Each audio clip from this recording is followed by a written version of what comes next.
গল্পের নাম বৃদ্ধ মা ও তার একমাত্র ছেলে।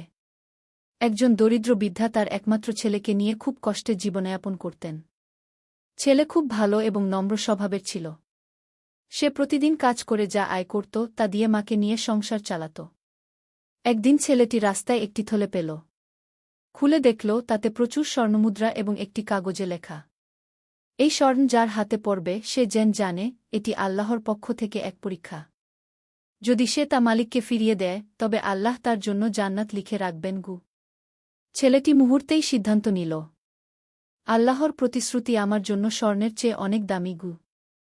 সে মসজিদের ইমামের সাহায্যে খোঁজ নিয়ে মালিককে খুঁজে বের করল এবং সব স্বর্ণ ফিরিয়ে দিল। লোকটি কাঁদতে কাঁদতে বলল, তুমি জানো না তুমি আমাকে কি দিয়েছ? আমি তোমার জন্য দোয়া করব যেন আল্লাহ তোমাকে দুনিয়া ও আখিরাতে সম্মানিত করেন গু। দিন কয়েকের মধ্যেই সেই ব্যক্তি ছেলেটিকে একটি চাকরির ব্যবস্থা করে দিল, ভালো বেতন, শান্ত পরিবেশ। ছেলেটির দারিদ্র্য দূর হয়ে গেল আর তার মা শেষ জীবনটা শান্তিতে কাটালেন।